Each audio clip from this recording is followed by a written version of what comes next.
So welcome to podcast number 10 of the Women in Leadership Journeys to Success with Vanessa, who was the previous team management member at Commonwealth Bank of Australia. We're going to do a couple of introductions. I want to learn all about your journey, what you got to, how you got to where you are today, and also from where you started your journey through that as well. The differences between leadership and management from your perspective, as well as having led quite large-scale business transformations, the biggest challenges that come with that in terms of people and in terms of actually changing the direction of a global company. And also where you work as a supervisory board member, how you get those types of roles, what those types of roles mean and include, how you found it in terms of diversity at this sort of level, and also hiring. And then any words of encouragement that you would give people kind of coming into this space. So I'll give us a quick kick-off. So I'm Anna. I work at Interquest Group as a managing consultant here in Amsterdam. Now this is across three main pillars. So it's risk, regulation and compliance, all throughout financial services. Over to you. Yes, thanks a lot, Anna, for this great invitation. I'm a huge fan of your podcast and very pleased that I'm now in this chair, having this conversation with you. Well, I started my journey in the year 2000. I started at one of the biggest law firms in the Netherlands. And at that time, I really thought I'll go all the way to become a partner of a law firm.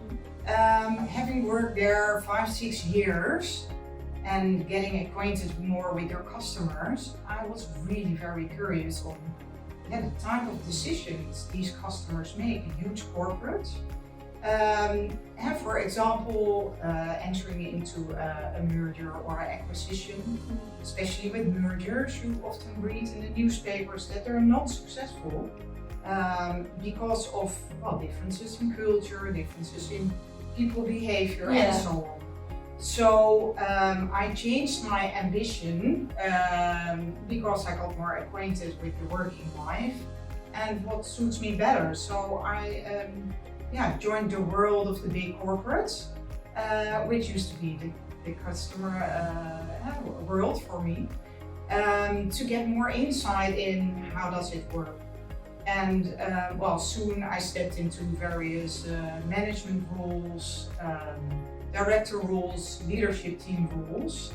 The main thing I learned there actually is it's all about stakeholder management. Yeah. So having been a lawyer and you found your best legal way forward, it's not about getting the straight route from A to B. It's really about making sure you understand what are the stakes of all these stakeholders at the table. And how can we make that work in such a way that maybe with a bit of side roots, we enter into this end goal, being helping your customers, doing the best things for your employees, and so on. And that's really where I found my passion. I think and you see it quite a lot, people come from legal and law firms and they want to do the partner route. Then it gets to a certain point and they want to move in-house and go into more corporations. Moving from those two steps, what was the biggest change for you there? It was a huge change from law firm focus on the content towards working in a big corporate where you really have to understand how does it work, how do you influence people to get from A to B. And next to that, there I found my first opportunity to get some more insight on my personal development and learning more on leadership and skills, and that it's such a moving target. So you have to find your own compass on what suits me, who am I, what am I good at, but also how can I empower others even without maybe the stripes on your shoulder. So that were really for me the biggest insights and the biggest changes between these two worlds. It's interesting when you go from content to customer related queries around how that actually impacts, because obviously as a lawyer it is all around content, but it is still slightly customer focused if you're doing it for external people. But then when you go to more of a corporation, there's so much more to take into consideration because it's the consumer, it's the employees, it is still the content, and it's then a direction of a business, an entire business, which brings it down to quite a lot of management and leadership skills. And these are two topics that I've been looking over quite a lot recently. And they mean different things to different people. And I think people interlink management and leadership as one thing, where from my perspective, I think they sit in very different subject matters, in very different pools and utilised differently throughout an organisation. Having been someone that is at your level and also manage businesses through different areas, what does management or what does leadership mean to you? Yeah, very good question, and I think you can also read a whole lot about it. Yes. There are huge differences in opinions as well. Mm-hmm. I'm less theory focused in that because often you have different hats on. So often you are a leader. It doesn't matter where you are in your career development. It's important to see how can you inspire people. It's all about people, but also knowing yourself. That's for me leadership, and do things from your own authenticity.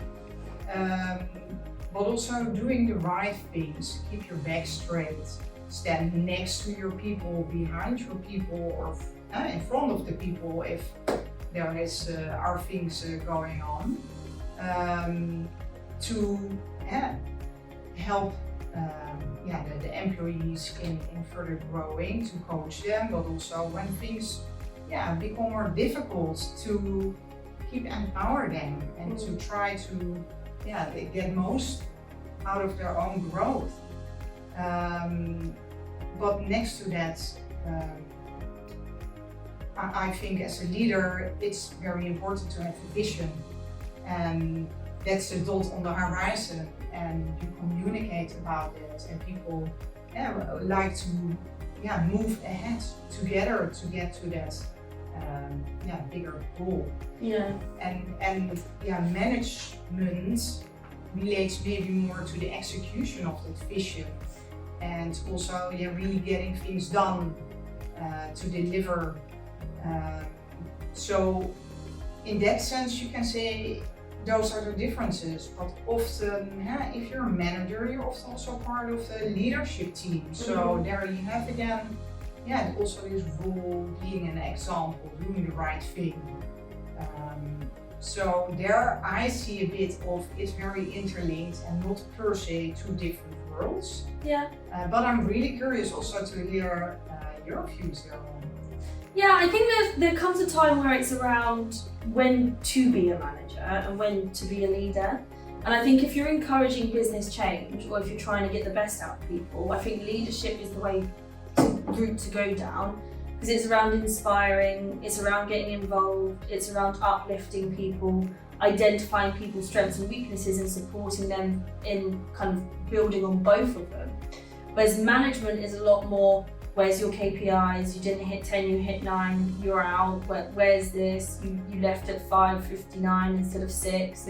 Results driven. Which I think with how the world has changed, the management style of managing people is something which doesn't work very well anymore. I think the leadership style of how the whole of financial services has altered over the last 3 years is much more embedded, where people are not so focused on business, but they're also focused on the execution side. So where you would have two different roles, one business side, one doing side, you seem to be loads of people are looking for a bridge between the both, of how they can kind of interlink into one person and people actually still get the execution, which is also providing leadership, because people are then seeing you as a role model and what you're able to do and what you get involved in at such a senior level, rather than a management who you have the employees and they kind of look at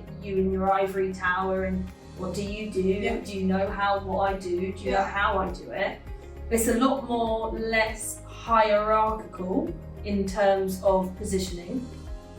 But in terms of respect, I think that's boosted quite a bit. So I, although agree they are some similarities and you do have to be a manager at some point because results need to be shown for businesses to grow. But I think you also need to have the leadership element in there to help people get the results or identify why they're not at quite where they need to be. Yeah, I'm absolutely with you, and I also think over time you've seen a shift in models. Yeah. More from hierarchy towards the agile model, so we do it together and it doesn't matter. You don't per se need to have like the old school boss. No. Versus more a different a different model on interlinked with people and having responsibility and just making sure you do it together. And seeing that in corporates, me personally, I also hope to see that more worldwide. So what we have here in Western Europe, for example, more the capitalism model, growth and targets and so on. And if you look now into the shape of our world, it's not anymore this source of hundreds of options and just going endless growth. It's really time to shift there the model and also to make a change happen between this growing gap between rich and poor people because it's growing. Yeah. So I think what you see at corporates, it's also hopefully a change in the bigger sense for the bigger and better change. Yeah, I think that's even something we're seeing is with big corporations, they're looking to see how they can really get involved, and they've started the impact of that particular change in the models and setup as it is. So it's nice to see it's coming from your really big banks and really big financial service companies all the way down to the ones going through Series A funding, for example, where there is becoming an evident more need for people who actually understand the business, the people, the product, rather than just the business and the strategy for the next 5 years, which I suppose ties in nicely as well with when you do kind of large scale business transformations.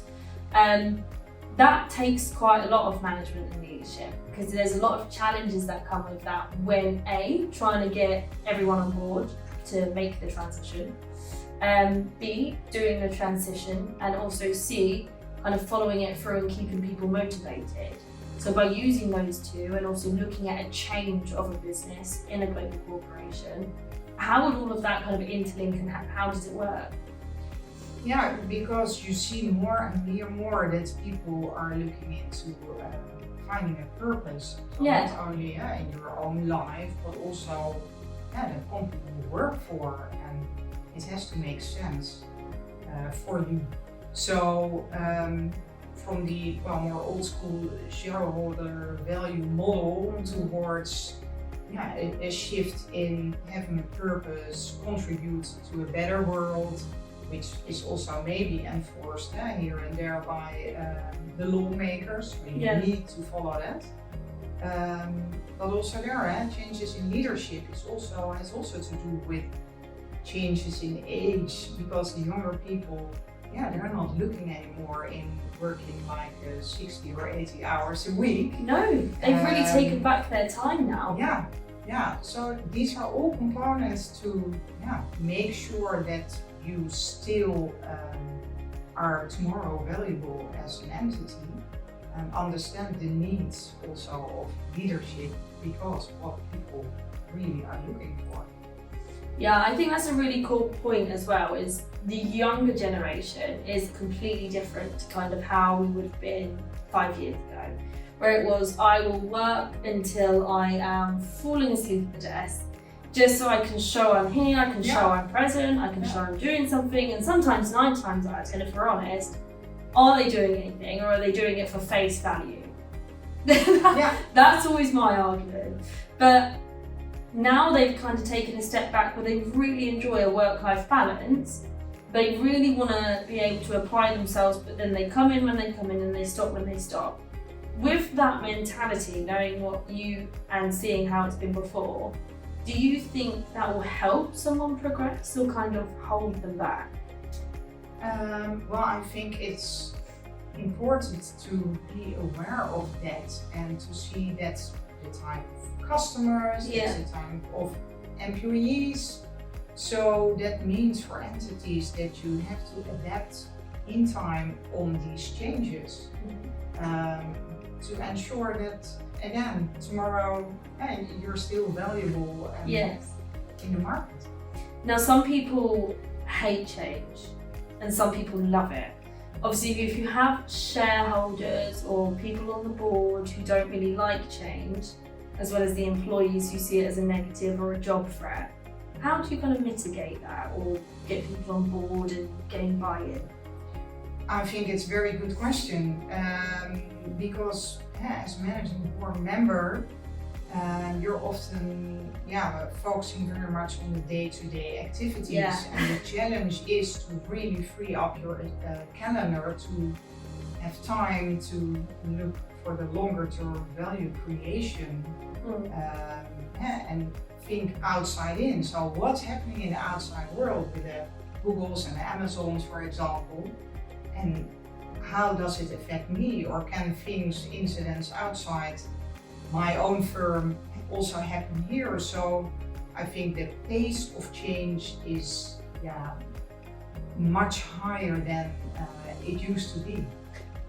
So change, it's almost a given fact. So you have to deal with it, and you have to make sure you have the right talent there to keep abreast of everything.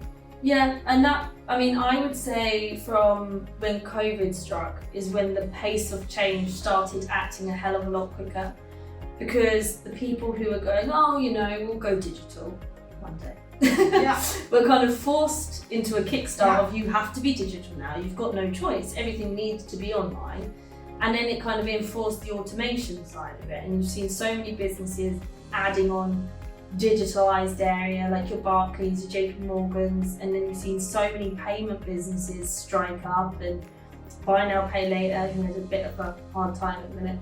And also more of your other Brexit banks, I like to call them, popping up, but then also looking at how we can pop them up automated, and how we can automate like a risk or governance framework and reduce kind of the manual application and then lead it to a belief in data depending on what comes back. So I would say that was probably a really major change for the market, and that's where everyone got forced into the corner of you do it now or you die pretty much. And then it's just continued from there for all of these changes where people have found like the AI side of it or the blockchain elements of it, like they're being enforced day to day. People are thinking we're all going to be robots one day as well. It's how people adapt and overcome all of these different market changes. But then it's quite a struggle, I would say, to foresee everything that's going to be added into it or everyone's going to be able to do. So how do you stay, as a business, relevant? Yeah, I think it's an important question. The $1 million one. Almost on a daily basis. So be curious, go out, see what other industries are doing. Indeed, ensure that you have a very inclusive and diverse environment in-house, but also in your own network. So that's the way I think you can ensure that you adapt enough to change to stay important for tomorrow. Have you seen with the boards that you've been on changes in terms of like the CEO or the chairman's mindset where they don't really understand the new way of working because they're so used to the old way of working? Yeah, of course, it's just important. For example, as a supervisory board member, you advise the board, you supervise the management board, and you're their employer. Yeah. And it's always important to really keep an eye on having the right people at the right place in the right moment. And it doesn't mean that you need to change, for example, board members, but you always have to make sure that you add the value with others, for example, in the management team, or have an external advisor to ensure that this topic is enough addressed on the agenda. So there are different ways to make sure that you have the right knowledge on board. And I think this is also the important way forward to make sure that you really know what's going on and have an eye out for tomorrow and developments. Outstanding.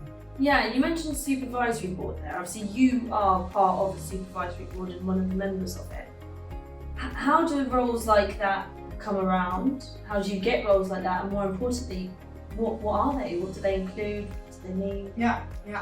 Yeah, I've been, when I was somewhere in my 30s, I already had a crush on having impacts in the way through the supervisory board. But I always heard, you're too young. People in their 30s don't step into those roles. And that was at that time definitely the case. And also, I become mom 2 times and so on. So there were a lot of other opportunities and challenges I was working on at that moment. So it wasn't the right moment at that time, but at least a seed was planted in my head. And I must say, when I was somewhere, just maybe in my early 40s, very simple. I saw this ad in a newspaper. From a headhunter. Oh wow! And I read that and I thought, well, but this is me. And still I had that little voice in my head saying, well, you're too young, and women, blah blah blah. So, but I thought, it's me. You know what? Let's give it a shot. Why not? Why not? And indeed, after various interviews and also having got my fit and proper from the Dutch regulator, the white smoke was there on the chimney. So, and I was welcomed in a great team of people who already had for years loads of experience as a board member. They gave me also the opportunity to go to a university and also a course for this role, which was very interesting and also from a network perspective, great. But I thought, a lot of this I have already, I'm aware of already what this role is. So the great thing of sitting in this role is having this influence to really have impact on this entity and make the difference.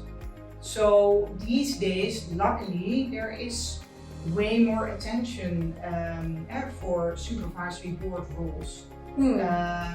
It's more out there, it's more in the newspapers, it's more at headhunters. You see it more in at least I see it more with friends or people I know who step into such roles. And there are way differences if you're paid or not, and how much you get paid, and so on. I've also seen that the role changed tremendously.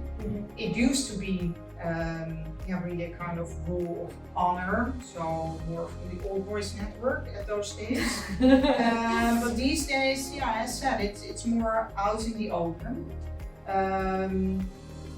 You are liable. You have to do a really good job there, because as we were just saying, the environment is totally different. I mean, for the bigger or smaller corporates in this role, you really have to know what you're talking about, what's happening in the outside world. Do you have a view on where is the entity heading and where is this environment heading to? But also as a team, I think it's very important as supervisory board. You're there together as people, all with their own knowledge and skills and so on. So ensure that you really understand getting to know these people better, because if you dive into this deeper level, also this personal level, you get a different way of working.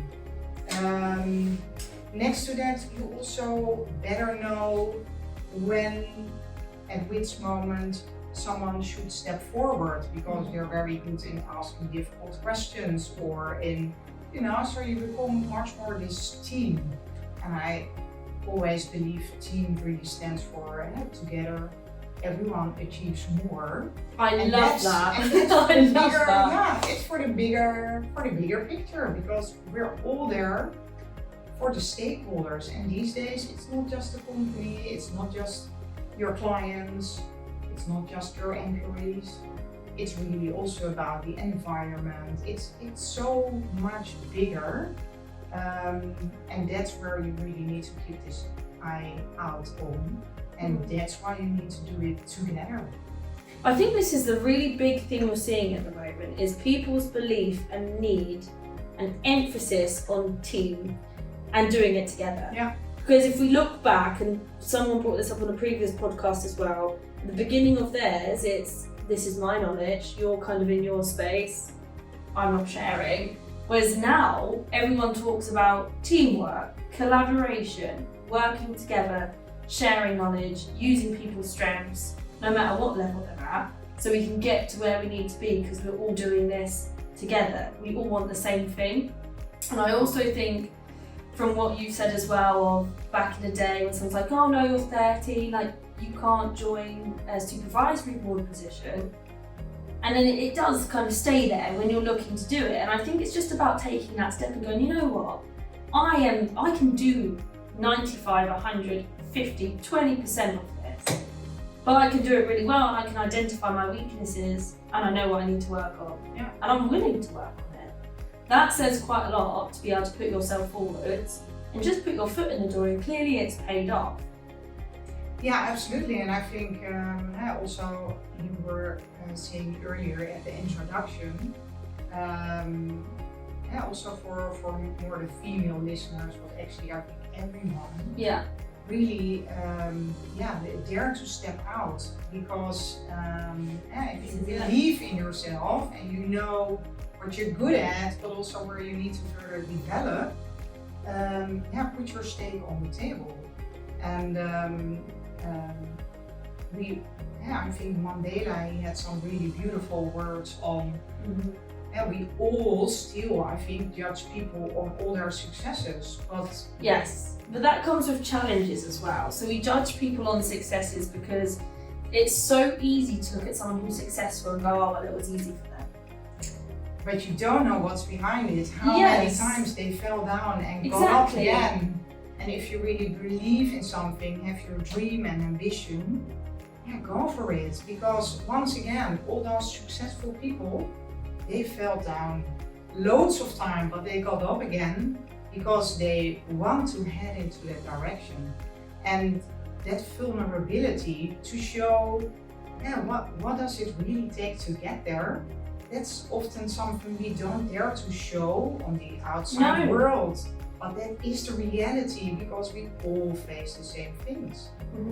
For example, in my private life, I also had to overcome some difficulties in having kids. It wasn't easy at all. So see if we could find some external help, but also having had a kind of pre-cancer diagnosis and to recover from that. Oh my goodness. But I all hid that from my working environment, because I thought I need to make a career, I'm here the only female leader, I have to step up and this is amazing. But that's all behind these doors, and these days I would have done it different. But at that time it was, I didn't feel at that time I was allowed to show that, because I thought it's seen as vulnerable and weak.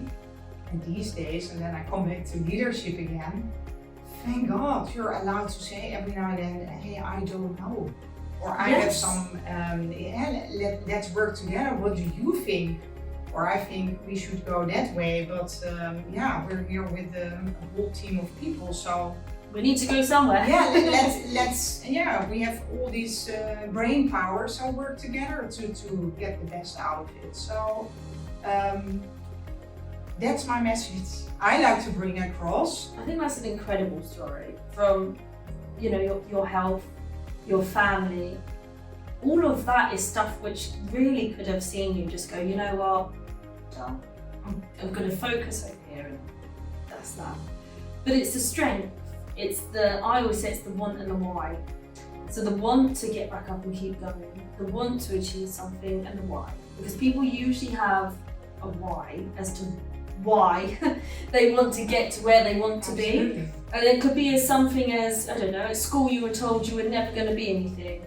And your why is, I want to turn around when I get there and say, you know what you said? Well, yeah. You can be quiet now. Yeah. Surprise. Yeah. Here's me now. But I think there's always something behind people that really keeps them going and really gives them that. And you did touch across something just then as well, of doing it for females.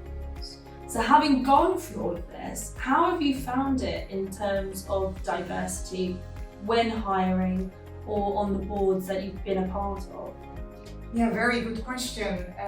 When I worked at a certain institution, I wasn't aware that I was there the only female manager, for example, because I was used to working with mainly men.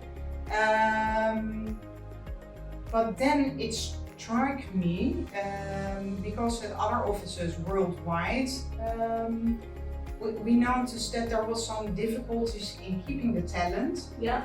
And it was tough for the talent, it was tough for the institution. Yeah. So we set up a network and that was like 10, 13 years ago.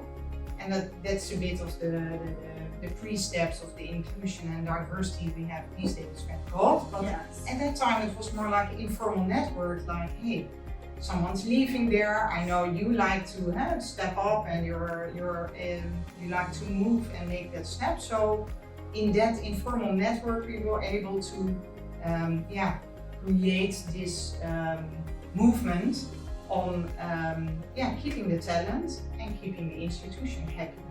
And that meant also go through the barriers of this bias we all have.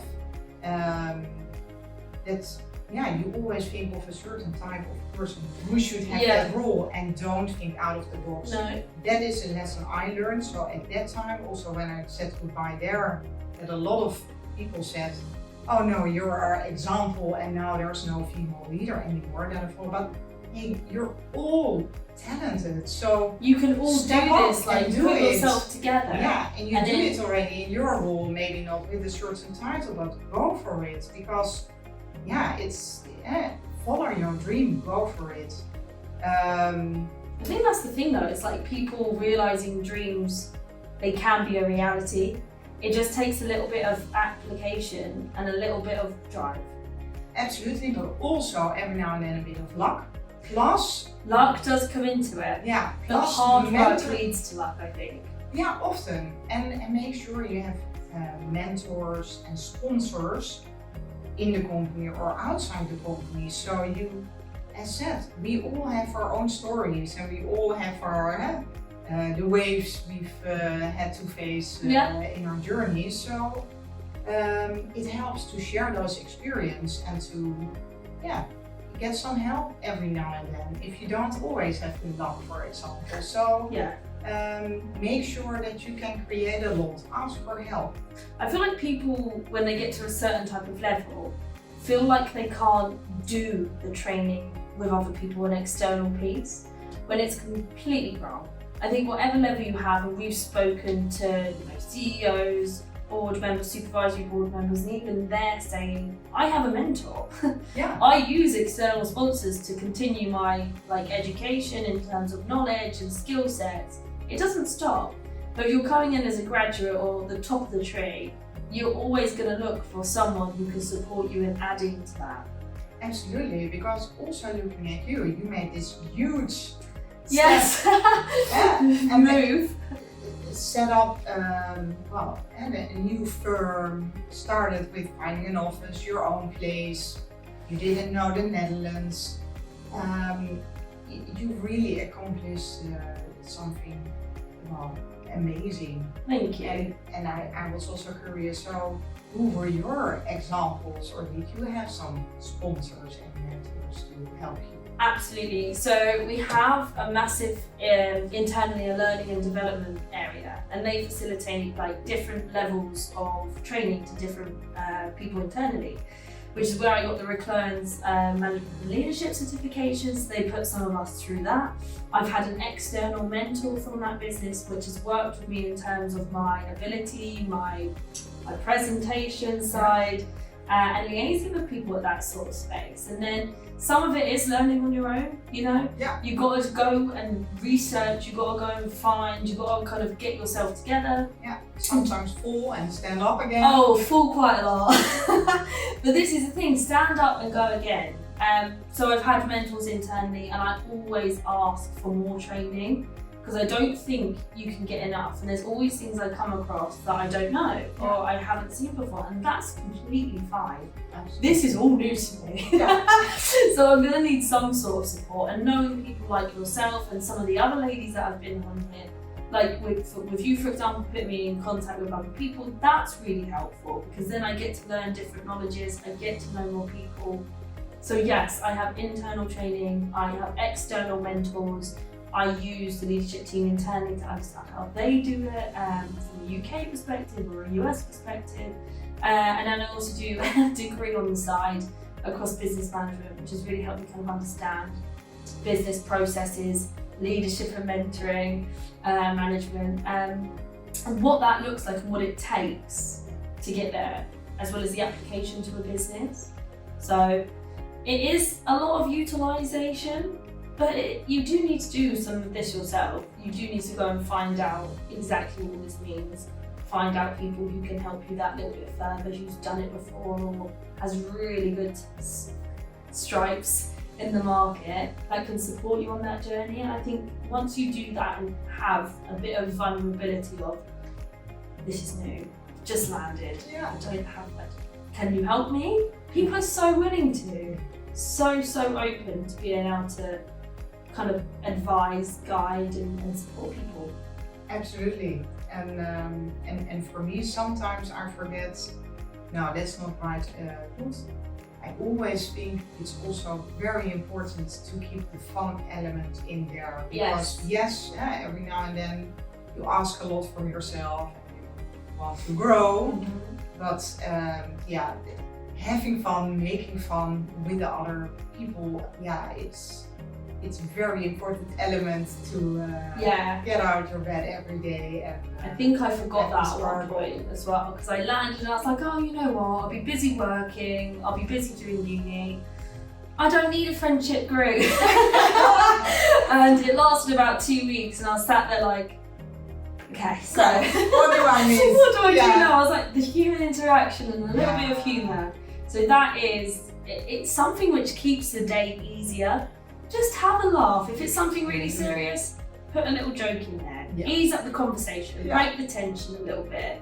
It will help people have a barrier broken down and be a little bit more receptive to what you're trying to say, change, implement or do. Absolutely. So with kind of moving on from that as well, kind of looking to kind of round this down, what would you say is like words of encouragement for females or anyone in that matter looking to get into this particular field? Yeah, well, I recall like 8 years ago or so, I met a very inspiring lady. She was at the HR department, worked already her whole life in the talent development side. And she said, you know, I was never a fan of putting this quotum in the law for women to be able to grow, so that you have, for example, this board existing of a percentage minimal of women. But she said these days it goes so slow, so she changed into more the revolutionary side. And that really opened my eyes, that I thought, yes, you can have everything in house, have all the power to try to change things, but that bit of luck or the changes from outside, they are very important. Yes. Because once again, we all have our bias. Recently there was a research done, all photos were set up with different type of people, and the question was, who do you think is a leader? And men, women from all ages, nationalities and so on, gave the biggest vote for this older gentleman, white, in his costume. That's the leader. And of course these days we still see often that that's the type of leader, but yes. also we've seen in New Zealand Jacinda Ardern, or in Germany our former president. Oh yeah. Angela Merkel, but also looking at Oprah, there's so many different women in different functions who lead by example. So as said, don't give up, look into your environment, who can support you, and follow your heart, follow your dream. And don't be shy to talk to people like yourself, because some people can see it as, oh, we should probably not disturb her, she's probably very, very busy, but you're human. You like exactly the same thing, and you'll be more than happy to, help people. So yeah, follow your dream and take every inch that comes with it and run with it. Absolutely. So I really like to thank you for this. No, thank you so much. It was amazing to have you in the hot seat. And I hope to see more from you. Thanks a lot. And from you as well. Fingers crossed, hey.